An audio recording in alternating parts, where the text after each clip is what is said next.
Hello, I'm Kylie. And I'm Cassie. We will be doing a practice problem from the Zumdell AP Edition chemistry book. The problem that we'll be doing involves the empirical formula. This problem can be found in Chapter 3 on page 122, Problem 77. This problem states a compound that contains only carbon, hydrogen, and oxygen is 48.64% carbon and 8.16% hydrogen by mass. What is the empirical formula of the substance? The word empirical means from data/evidence. To find a chemical's empirical formula, we must take actual data from the masses components of the compound. The first step in solving this equation is to find the number of moles in each element. To do this, you must look at a periodic table, or ask Ms. Jerome because she knows all of them by heart. Look at the periodic table and find carbon, oxygen, and hydrogen's atomic mass.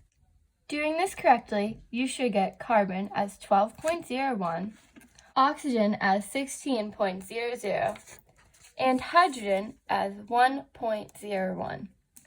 Once you have discovered these values, you must make a fraction for each element. Make sure you keep track of which data goes with which element.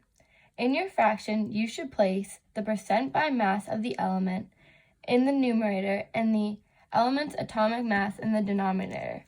By doing this, you should get carbon as 48.6 grams over 12.01 grams per mole. Hydrogen would have a fraction of 8.16 grams over 1.01 grams per mole. When you get to oxygen, we are not given the percent. To find oxygen's percent, we must add up the given percentages, which comes out to a sum of 56.80. Using this, you would then subtract 56.80 from 100 to receive oxygen's percent by mass, which is 43.20%. Therefore, oxygen fraction would be 43.20 grams over 16.00 grams per mole. The next step is to divide the numerator by the denominator for each element to get the moles of each element. When doing this, carbon comes out to be 4.05 moles. Hydrogen is 8.08 moles. And oxygen is 2.700 moles. After the moles are found, look at your data. Determine which element has the smallest number of moles. In doing this, you will find that oxygen's number of moles comes out to be the smallest with 2.700. The next step is to divide all of the moles by oxygen's molar mass. For the element carbon, you should do 4.050 moles divided by 2.700 moles to get approximately 1.5. For the element hydrogen, you should do 8.08 moles divided by 2.700 to get approximately 2.992. Lastly, for the element oxygen, you should do 2.700 divided by 2.700 to get approximately 1. For empirical formula, you cannot have a decimal. All numbers must be whole numbers. Since carbon comes out to be 1.5, we must multiply all the numbers by 2 to get all whole numbers. Doing this, carbon would come out to be 3, hydrogen would be 6, and oxygen would be 2. The final empirical formula should be C3H6O2.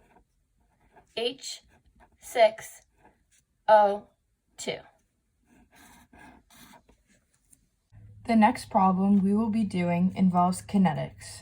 The 2 practice problems we will be completing can be found in Chapter 12, page 584, problems 57 and 58.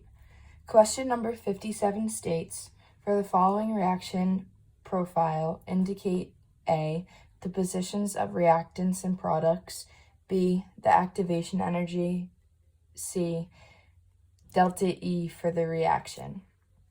To determine where the products and reactants must go, we first have to look at the reaction profile to see the position of reactants and products. In a chemical equation, it always starts with the reactants. Therefore, in the reaction profile, the reactants would be at the beginning of the curve, which in this case is all the way on the left. Along with this, products are always the outcome of a chemical equation. So the products in this case would be all the way on the right. For part B, we must find activation energy. Activation energy is located where the bonds first break. In this reaction profile, it would be located from the very top of the curve to the bottom where the reactants are located.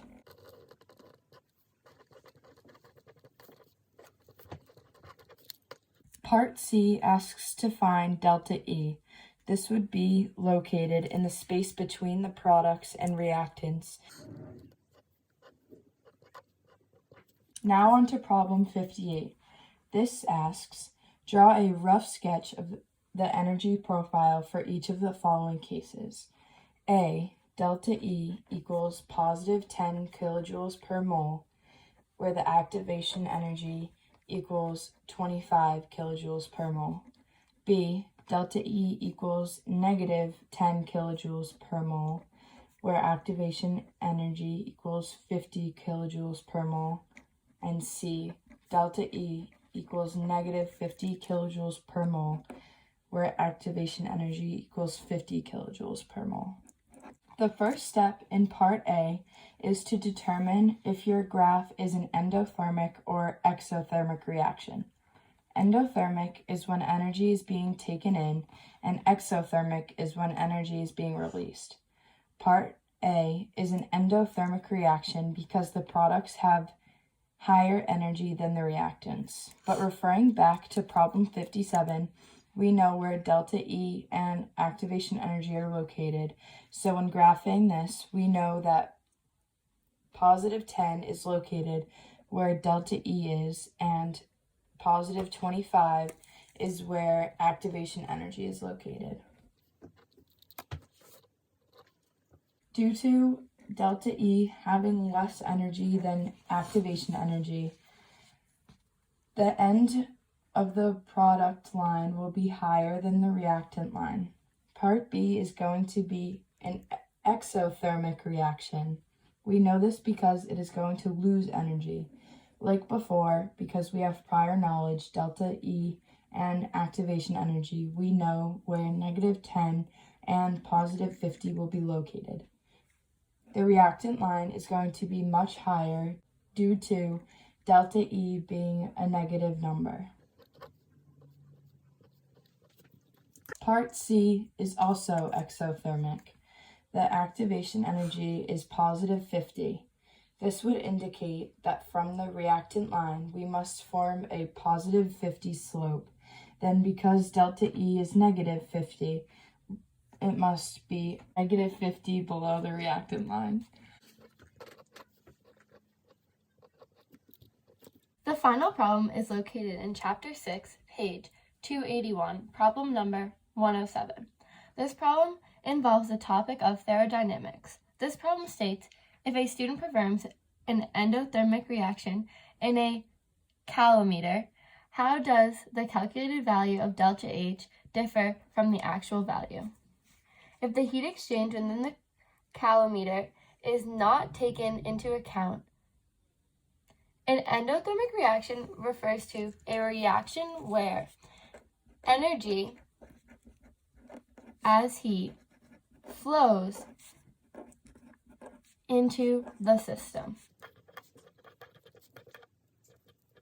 Delta H refers to enthalpy of phase change.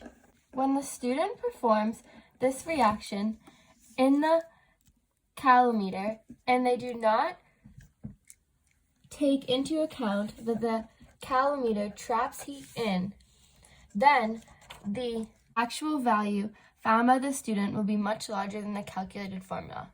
A calometer is a device used to determine the heat associated with a chemical reaction. Because this product refers to an endothermic reaction, when the reactants are mixed at the same temperature, the reactant cools the solution. Therefore, if you don't take this into account, you may think the temperature didn't change within the calometer. This would make the calculation value smaller than the actual value would be.